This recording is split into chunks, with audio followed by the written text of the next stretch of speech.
Sakarā ar aizdomām, ka viņam varētu būt jau sākotnēji mielopātija, pacients tika nosūtīts uz VCA neiroklīniku pie doktora Mednieka, tā saucamā SEP izmeklējuma, jeb sensoro izsaukto potenciālu izmeklējuma veikšanai. Šajā izmeklējumā pacientam tika pierādītas izmaiņas, kuras varētu rasties sakarā ar lielo diska trūci kakla daļā.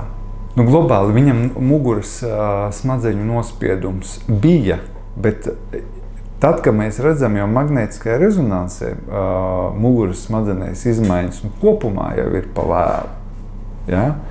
Jau lietas ir notikušas. Ja? Tas SEP izmeklējums dot iespēju mums noteikt šīs izmaiņas pirms tās mēs redzam magnētiskās rezonanses izmeklējumā.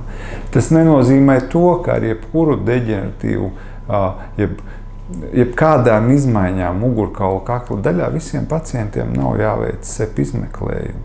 Ja?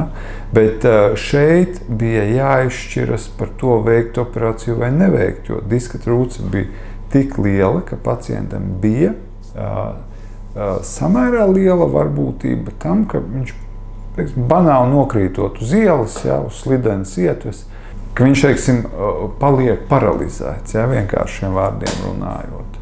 SEP izmeklējums dod mums, noķert tās izmaiņas, un tas mums ļāva daudz vieglāk pieņemt lēmumu par operāciju, jo citu problēmu pacientam nebija. Viņam nebija sāpju rokās, ja, viņam nebija saknīšu tādu nospiedumu pazīmju, ja, bet bija nedaudz paaugstināti varbūt refleksi. Ja mēs tā ļoti rūpīgi izvērtējam, tad bija nedaudz paaugstināti refleksi kreisajā pusē bija.